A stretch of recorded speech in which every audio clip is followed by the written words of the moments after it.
When authors do battle, they do it with words. They throw a story back and forth, each trying to write the other into a corner. The results can be terrifying, or they can be legendary. Challenger, choose the hero. Our hero is Sir John Colville. Kind, generous, noble, and of average intelligence, his land extends from the mountains to the eastern sea, hundreds of thousands of acres. Challenger, choose the villain. The villain is Emer, a woodland fairy whose family suffered deeply during the Great Magic Wars. She is not content to keep her traditional place in the woods, doing pleasant, helpful things in nature. She saw power wielded by men and mage, and now she is ready to rule the kingdom herself. Challenger, what's happening at the start of our story? Emer has hundreds of loyal fairies watching over the men who live between the mountains and the sea. She believes now, 3 weeks before the year's main harvest, is the right time to exploit their weak tranquility. Knowing Sir Colville is in the south on business, she sets fire to his fields just before dusk. The fields were still burning. Lieutenant Aldous peered down at the ruins of peasant fields from the fastness of Cragmire Keep, his place on the wall of Mount Hiron's oldest and strongest citadel, presenting a panorama of wheat and barley, rising nigh to heaven in a roiling plume of black smoke. The guard had gathered up and down the bulwark's length, murmuring. Precious little beer for them next year, they knew that much. Precious little bread there would be either for the swelling lines of refugees that even now were wending their way toward Cragmire. Ants on the move, thought Aldous, scratching the skin beneath his thick beard. Worker ants with their labor stripped away and nothing to fill their jaws. Such ants could bite, and Aldous knew it. "Lieutenant, sir. Ollie, me lad." It was Wallace, an old campaigner, tough as a root and about as bright. Still, he was the only man in the Overlook who knew why Aldous wore a full beard, who understood how the sight of uncontrolled conflagration even 30 years after the Great Magic Wars caused an itch that nothing under heaven could scratch. Wallace wisely kept his mouth shut about that. The physicians had told Aldous that no sensation should trouble scarring as deep as his. Naturally, they were wrong. "Wallace," Aldous said by way of acknowledgement. Wallace shifted in evident discomfort. "Lieutenant, your eyes work plain as mine. Plainer, I reckon, on account of the years don't rest so heavily on yours, but that's neither here nor there, if you're taking my drift. And what I'm trying to say is you can hear the lads a-talking, and them farmers and their kin will be here soon, and you're wondering why I don't do something? I suppose I should. Bring me one of those blasted birds." Wallace blanched. "Me, sir?" "If you want action, Sergeant, you might as well make it happen yourself. Or, rather, you should leverage the situation to facilitate salutary outcomes, as our Lord would say." Aldous shook his head. "I'm sure Sir John Colville will have a plan. Not that you or I will particularly like it." The technical name for the birds in question was Mechanosorcerus falconiforms, but only Sir John Colville called them that. With feathers of polished steel and minds animated by arcane energies, they were an abomination to veterans such as Aldous and Wallace, battle-hardened men who'd once faced the eerie fire slung by assaulting wizards during the 3 decades-removed war. Yet Sir John Colville showed no compunction about combining machines and magic, just as long as it helped him meet self-imposed monthly quotas. In fact, it was an opportunity to bolster the lumber production of the many thousand spans of his league that had brought him south before the fires broke out. He was attempting to calculate by hand the net present values of income streams from timber when a Mechanosorcerus falconiform with a gold crest alighted on his coach. "Ah, Brightbeak, it's good to see you. Come here and give me a hand, metaphorically speaking, of course, with these sums. I'm afraid I'm terrible at calculating with ink and paper." "My liege," said the bird in a voice like wind scouring snow from a frostbitten tundra, "I bring tidings of woe. Fires have utterly consumed the fruits of the field." "Oh, my. I see." Sir John Colville stroked a goatee that did nothing to hide his weak chin. "Your people flee in panic. Your men yearn for the sweet song of singing steel and the comfort of battle. The hour requires decisive action. Then decisive action we must offer. Run a binomial distribution to determine the probability of all 178 parcels around Cragmire combusting simultaneously. Run a linear regression too, just to be sure. Then compare the results to all the usual suspects in the surrounding realms. No one upsets my production schedule without prior notification.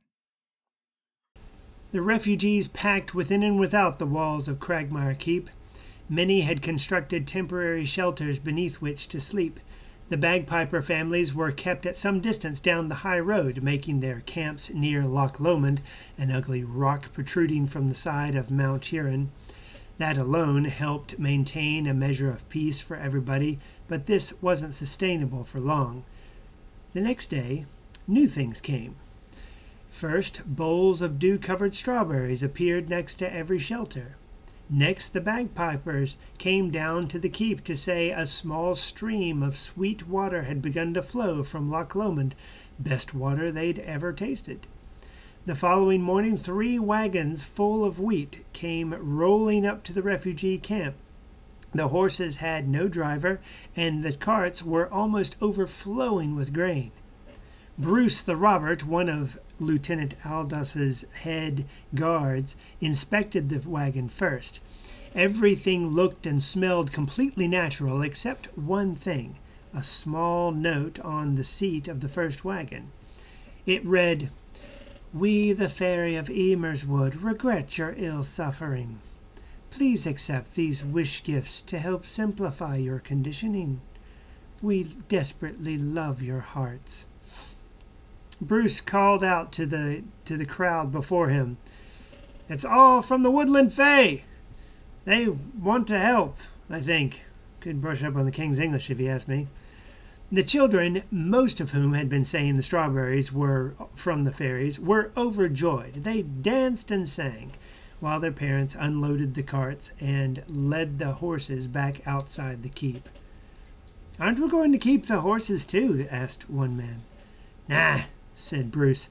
"Do you remember that old story about the city that was sacked because they were stupid enough to take a gift horse inside the gates? A bunch of tiny soldiers had stuffed themselves inside the horse's mouth and got vomited out at night to attack from inside. We ain't falling for that. And you always look a gift horse in the mouth, my gran used to say." "But what if they's hid inside all that weight?" That's loony. He smacked the horses' backsides to get them trotting down the road. To Lieutenant Aldous, Sir John Coville's head looked a little like a turnip when he shook it. There was something about the way the thick fringe of hair beneath his egg-bald pate flew out as he whipped it side to side in defiant negation. No, Brightbeak. My grasp of sums may not be as strong as yours, true. But whoever did this couldn't have been Emer. "Whomever, my lord," Aldous said, then caught himself grimacing. Sir John Coville hated to have his grammar corrected. The Mechano-Sorceress Falconiform's metal beat clacked. Conflagrations erupted simultaneously at each parcel, which bespeaks a high degree of organization. Also, the strike occurred when you were not at your ancestral hall, suggesting geographic proximity. Only 2 realms lie within a 10-day journey of Cragmire, the sylvan halls of Emer the Shrewd, and the barren hills of Yagonic the Eldritch. Given standard speeds of travel on horseback, there is only a 29.6643% chance that Yagonic could have approached the keep and departed before your arrival, but Emer might manage the same 99.7% of the time. Sir John Coville's head mimicked a domesticated root a second time. Brightbeak, I see you have been working on your rhetoric. Your argument sounds convincing, but there are more holes in it than a cheese, my lord, Aldous interjected. A moth-eaten vest?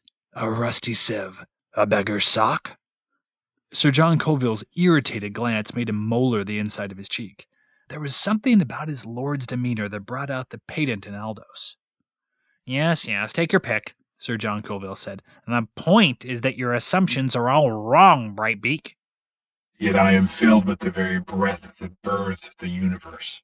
The sound of the bird's voice made Aldo's head whirl with images of a black firmament suddenly blooming with uncountable bejeweled stars. Sir John Colville smiled indulgently. Being that as it may, what if the data is distributed exponentially? Such a distribution is inapplicable to the evidence we have at hand. Okay, fine, but when did anyone hear of a fairy burning fields? They're one with the great chain of nature and all that. Plus, they're so little. And well, did you hear they call her Tree Blighter now? I was going to see her about taking some timber off her hands, or whatever she currently has that serves as them, but you interrupted me with this fire business, Brightbeak. She might burn a field if it came to it, but I think she prefers large-scale destruction. More of a spectacle that way. In fact, now that I think about it, I don't see that anyone has to be responsible. Perhaps the whole thing was what's that word? It was out before Aldous could help himself. Spontaneous. My lord, he added, a bit belatedly. Sir John Colville's scowl could have curdled fresh milk. Thank you, Lieutenant Aldous. Well, the one thing we're sure of is that it can't have been Emer. Couldn't have been, my lord. Can't implies impossibility, but as Brightbeak has already said, it's certainly within the realm of possibility. In fact, some would say it's virtually certain. Some, but not me, my lord. Sir. Lieutenant Aldous, Sir John Colville said, whose head was now beginning to resemble a boiled turnip, please tell us just why you are here. Aldous swallowed against the lump in his throat. Wheat, my lord. Wheat? What about it? The wheat's all burned up. No, my lord. That is to say, not all of it. 3 cartfuls of it appeared at Cragmire this morning along with a note. Apparently it's from the fairies. They want to simplify our conditioning. Sir John Colville roared with laughter. See, Brightbeak, why, Emer's folk only want to help. Well, Aldous just present me with the form 472C that came with the wheat, and we can fill the people's bellies. My lord, about that, there was no form. What? No form? Aldous, are you absolutely sure? Yes, my lord, and I know you have standards, but your servants soon could begin to starve without... Without what, Lieutenant? Without suspect wheat that no one has certified as being grown without synthetic inputs in a sustainable, properly subsidized manner? He sniffed. I think that people would rather starve than stoop so low. Have it burned. My lord? You heard me, Lieutenant Aldous. Build a big bonfire and have the whole lot burned. I will not allow momentary discomfort to cause me to compromise our system. Yes, my lord, Aldous said. He wondered if his guards could manage such a thing with a whole horde of hungry peasants looking on. He wondered if they would, given that those peasants were their sons and daughters, fathers and mothers, the wives of their youth. And as he strode from the hall, he wondered how a creation of metal and magic could manage to seem like it was smirking. 2 days passed, and the fairies kept the scent of burning in the wind. Dry, burnt air was bound to inflame their empty stomachs and burn their weary hearts, Emer imagined. But their stomachs weren't too empty. She continued to send them fresh berries in the morning. That senseless fool, Sir Colville, whose tart face would sour ripe grapes, even he, a sow's ear, would not turn away their little breakfast gifts like he did their wheat.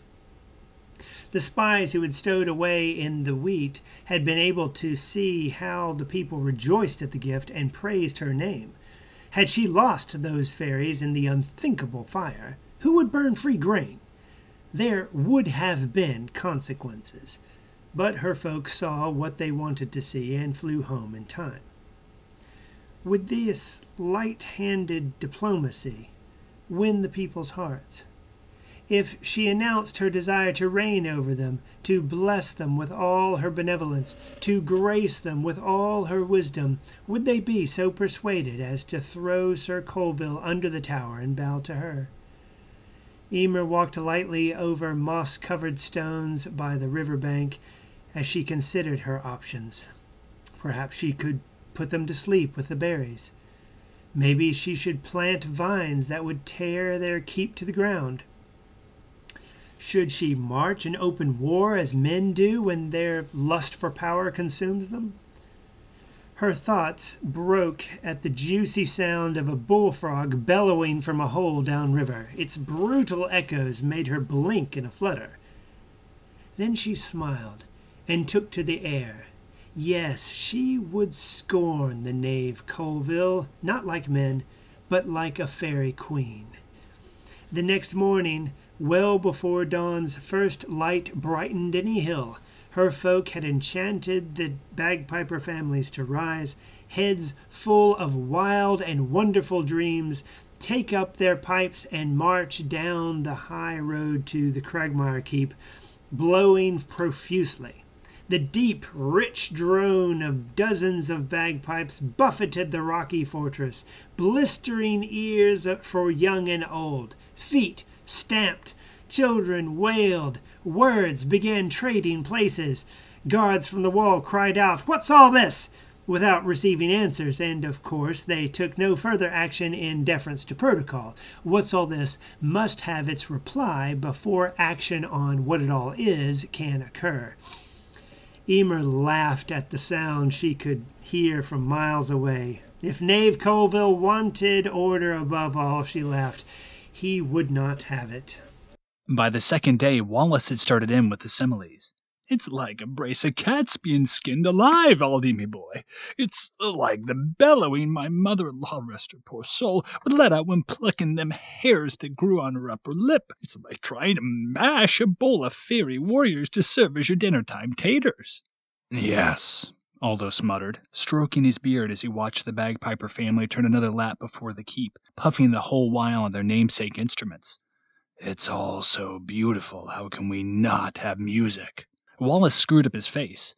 "I wouldn't say beautiful, Lieutenant. More like, to use them sovereign-sized words, cacophonous and raucous and—" "I didn't say it. Horace Bagpiper did when I went to speak with him this morning." Aldous left out the vacant look in the man's eyes, how his ceaseless marching made blood squelch from his tattered boots with every step, the way his lips cracked as they spoke around the bagpipe's worn reed. "You may be onto something with your talk of fairies, Wallace." "I might, sir?" "Yes. I think I need to talk with our Lord, or at least try to talk with him." Sir John Colville hadn't been seen much outside of the halls in the past 48 hours. The common folk muttered that the madness which had claimed the bagpipers must have fallen on him as well. The garrison complained that the rocky slopes which had been hollowed out to hold the Lord's halls insulated him from the racket. Aldous suspected something far simpler kept Sir John Colville deep within his abode. "Ah, Lieutenant Aldous, good to see you. We were just going over some projections for a new acquisition. Brightbeak has suggested—" Flesh fades even as the grass, and much study wearies the mind. Allow your faithful man to speak his piece and return to his duties. The bird's words flared out like sparks from a forge. Yes, very good, Brightbeak. We still have a lot to finalize. With what can I help you, Lieutenant?" "My lord, I am here about the ruckus outside the keep." Sir John Colville pursed his lips. "Ruckus? What ruckus?" At that very moment, the bagpipes crescendoed as one, from a faint screeching to a tortured wail that sounded as if it would rend the fabric of reality itself. "That ruckus, sir." "You mean the bagpipers? Why, it sounds as though the whole clan is out there." "Yes, sir, they are. I suspect that something has." Sir John Colville clapped his hands. "How splendid! How marvelous!" "My lord?" "To think that for the past 2 days this family has joined together to lift up our stricken community in song. It lifts my heart almost as much as the music itself. Lieutenant Aldous, don't you think the key of B minor has a certain plangent splendor?" "But, my lord, it has driven the people to near madness," Aldous said. Racking his mind, he added, "Plus, they have been performing in public without proper permitting. Don't they need to file Form 7835J. Brightbeak croaked. "Nonsense," Sir John Colville said. "I will not allow minor bureaucratic infringements to interrupt such lovely tunes. If my people don't appreciate the bagpipers' efforts, then bring them into the shelter of my very hall." "But, sir, my lord, sir, I myself spoke with Horace Bagpiper, and I fear the whole lot may be enchant." The metal bird clacked its beak by way of interruption. You have your orders. Obey them and bring the bagpiper family here." And so Aldous did, fearful that his men would break into full revolt as the bagpipers drew near. He needn't have worried.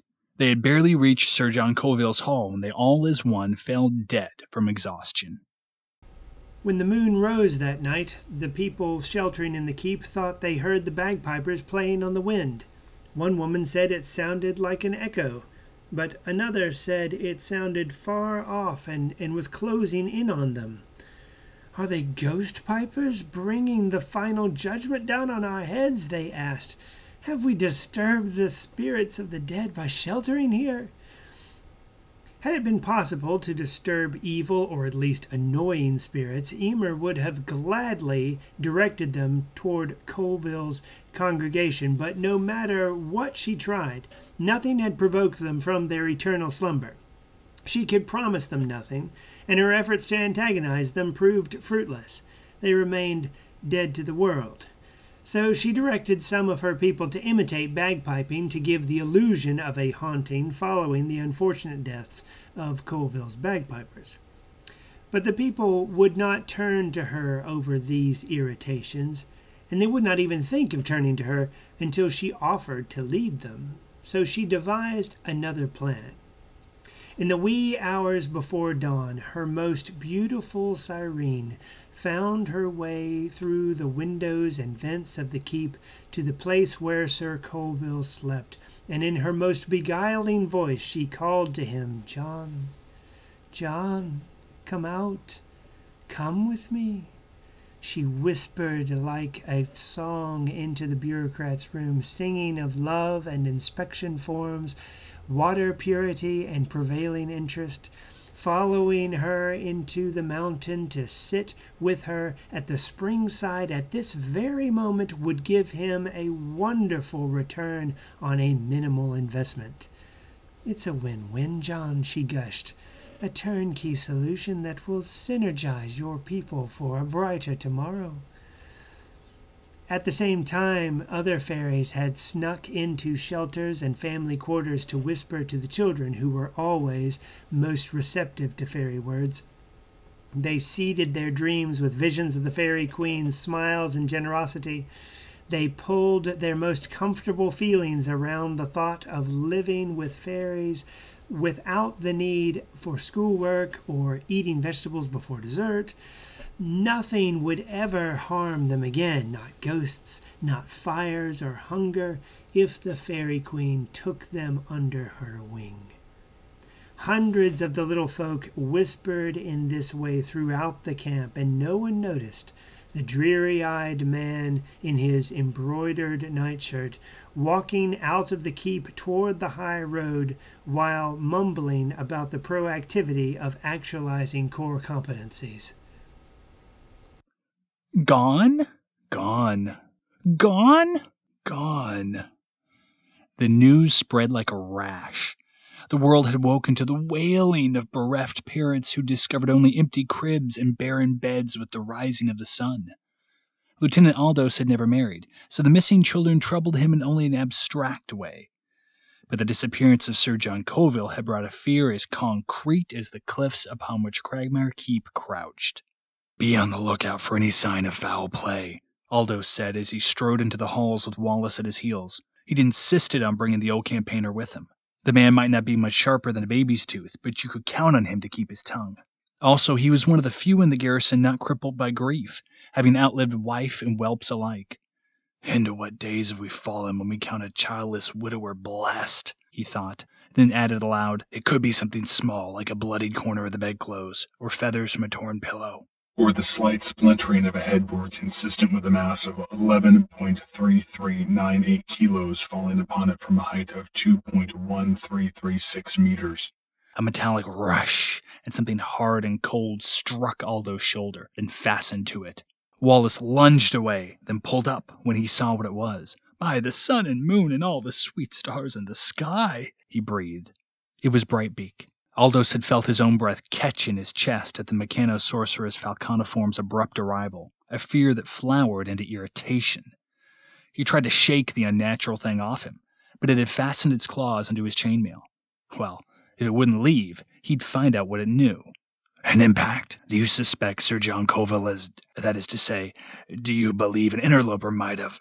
The evidence does not suggest any physical harm. However, if a creature roughly the size of a fairy had dropped into the chamber from the vents above in order to take Sir John Colville captive, the landing might have left a similar mark. Wallace began to curse. You did as much as told him, didn't you, Aldy, me lad? You might as well have said it was them blasted fae and their bloody trees and all them blasted flowers and bloody songs. And he continued expansively, growing ever more profane as he went. Aldous tried to screen out the old veteran's tirade. So, the fairies have him. Anyone could have guessed as much. But what good does that do us? The forests are vast, and we have little time. How can we hope to find him and the children?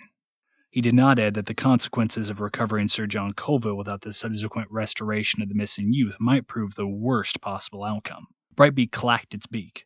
The forests are indeed large, but not beyond comprehension. The bird began to rattle off density algorithms and total acreage yields that made Aldous' head spin. The seat of their power is too much for unassisted mortals to assault, true. We did just fine at the Battle of Breaker's Gate. Wallace here took down 3 warlocks and a magus with that very axe in his belt.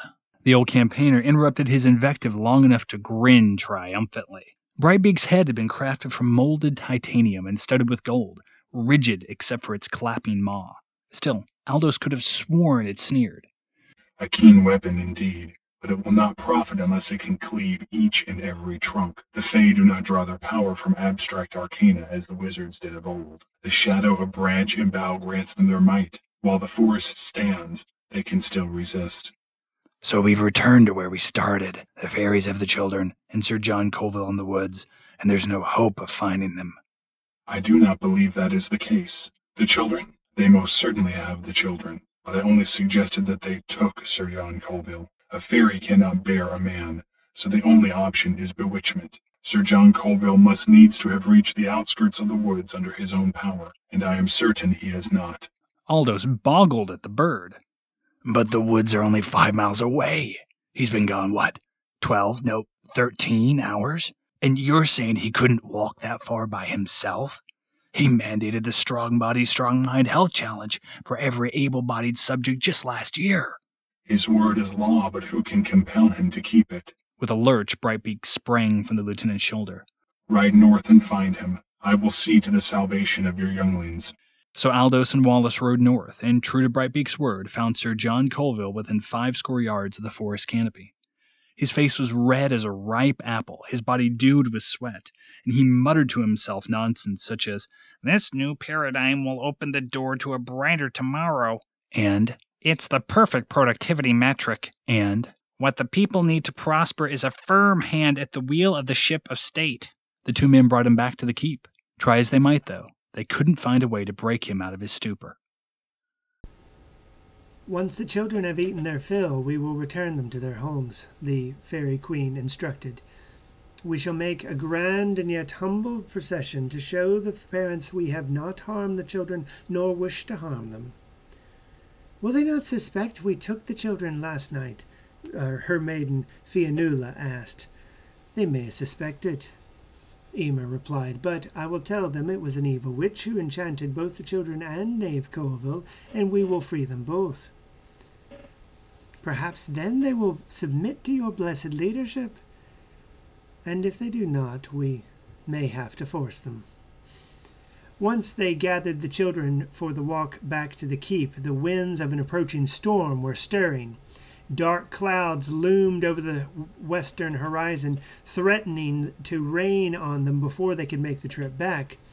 The children happily walked wherever the fairies asked them to, because spending time with them was an unusual treat, but a few were showing signs of weariness and fear at the gusts of wind that blew some of their guides off the path.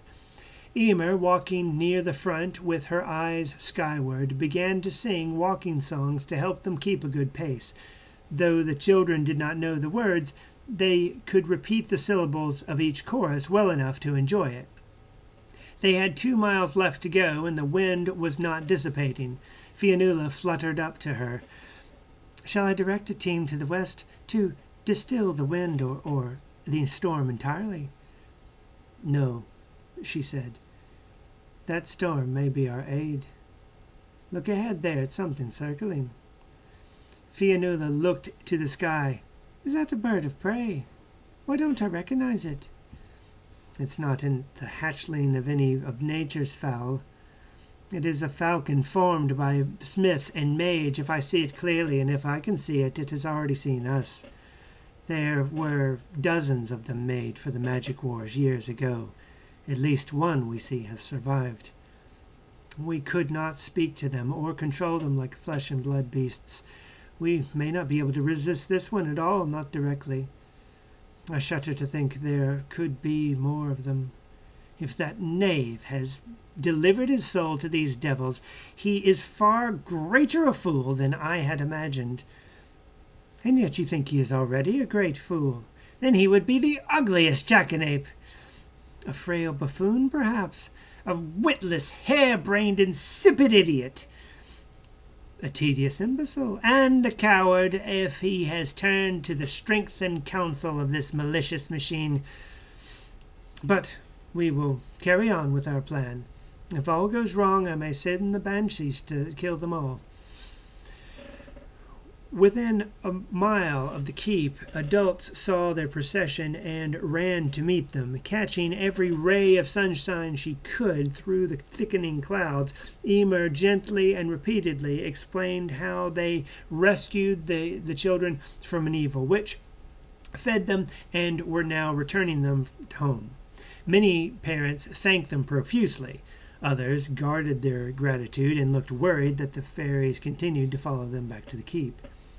Emer's concerned smile never varied, though her ability to speak to them strained between the words. Fairies spoke to humans best through subconscious means. When they were confined to actual English words, they struggled. We imagine Sir John Colville had an excellent concoction for repurchasing your dear ones, but that will be redundant now.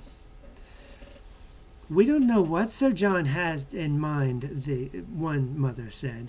He disappeared too. But Aldous found him, father replied. He'd been walking toward the forest, your ladyship, under some kind of enchantment. Never made it, the old buffer. Is he too under some magicalness? The queen replied. I think he ate something, the man said loudly. Can your ladyship clear his head with some fresh fruit or something? Yes, we will be all of helpfulness, she said, smiling, her eyes on the machine circling above the keep. The shagreen of Aldo's sword handle had grown slick with sweat, his hand clenching and relaxing around it almost involuntarily. The lieutenant had faced down war-maddened mages who could make a soldier's mail burst into flame with a flick of a wrist, or break a campaigner's bones with a murmured cantrip. None of them had terrified him as much as the Fairy Queen. She didn't look particularly frightening to the naked eye, just a child-sized, golden-haired maiden in a flowing frock with a small stone bound to her brow with silver to denote her rank. But as he looked at her, he saw her tresses shift and flow of their own accord like a wheat field ruffled by the wind.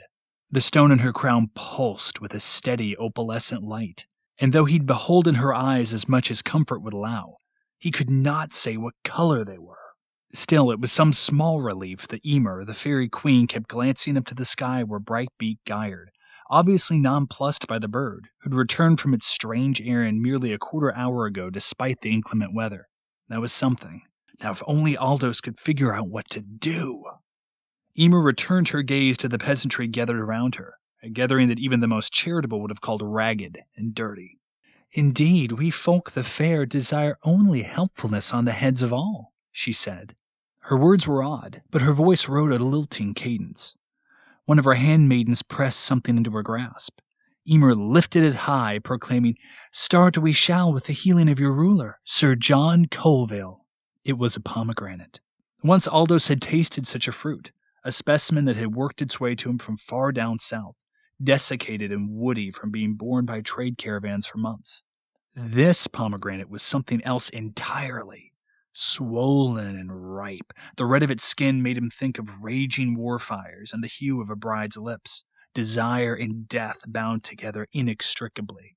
A gasp went out from the crowd. By Aldo's side, Wallace was muttering, I'd not taste it, no, sir, not even touch it, not for all the gold in Cragmire Keep, not for all the flour from the Sir's mills, not for the timber on them 1,000 hills, not even. He droned on, but Aldous ignored him. The Fairy Queen stretched out her arm, her voice rising.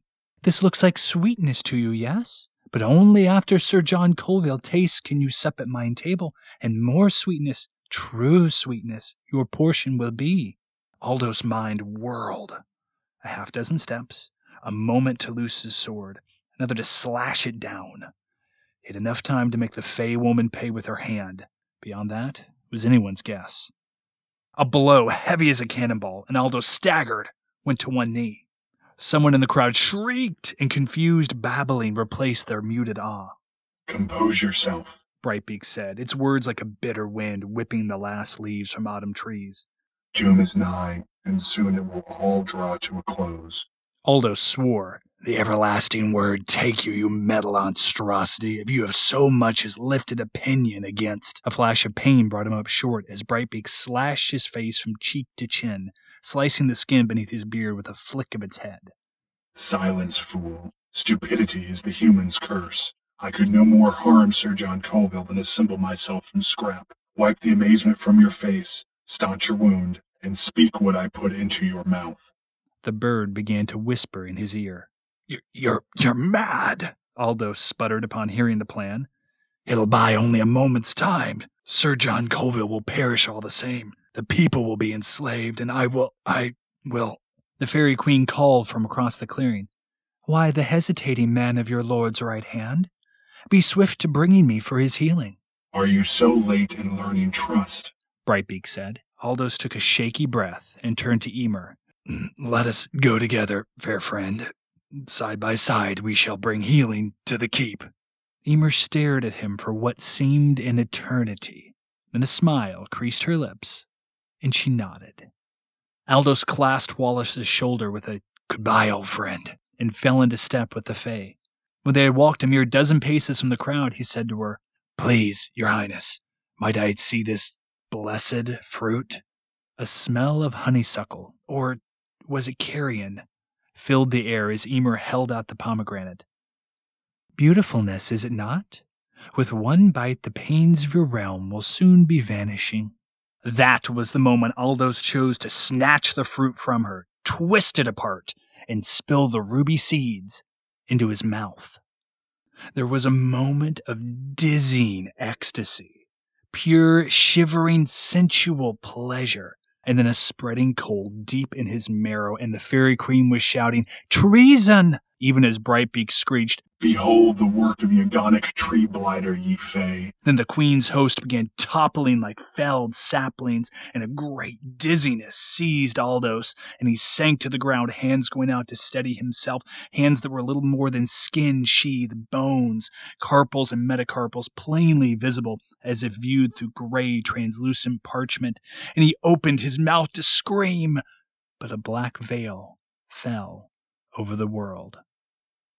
And then he awoke, in a feathered bed, in a vaguely familiar chamber, a chamber he gradually came to recognize as belonging to Sir John Colville. Am I alive? He said to the empty air. Indeed you are. There was only ever a 17.347% chance of your demise. Aldous pushed himself into sitting position and saw Brightbeak perched on the bed's footboard. What happened? At the moment you consumed the fruit, a somewhat tightly constructed business deal closed with Yagonic tree blighter, formerly the Eldritch, but no mouth born in this land is properly shaped to pronounce her true surname. A business deal? The sale of a certain tract of forest within Sir John Colville's domain. In truth, the destruction of that tract, although Yagonic needs no encouragement to savage leaf and bough, however enchanted they may be. Understanding dawned for Aldous. She destroyed the fairy forest, the seat of their power. She freed me from the cursed fruit. And, well, Sir John Colville's bewitchment must have likewise vanished. A familiar voice sounded from the direction of the great hall. Synergize those action items. Actualize our stated mission. Categorically clean air is a fundamental right. Circle back to blue sky thinking. Not exactly. It seems that Yagonic left his single tree standing. It also seems that Emer, who is now the only fairy who still draws breath, believes the entire affair was part of a master plan hatched by Sir John Colville, and has bent the remaining scraps of her power to maintain his enchantment. But who will rule the kingdom? It was impossible, of course, but it looked to Aldous as though Brightbeak's metal maw curved into a smile. I suspect it will continue much as it always has, perhaps even better. Sir John Colville could use some assistance for the foreseeable future, and you have shown yourself faithful even unto death, Lieutenant Aldous. Do you not believe that a promotion is in store for you? Chancellor has a nice ring. Aldous looked at the Mechanosorceress Falconiform, the very sort of creature he'd once shed blood to fight, a creature who had somehow saved both his life and realm. "Bird," he said, "I think the two of us could work together." As do I, Chancellor. As do I. Who do you think won the battle? Vote for a winner in the comments below.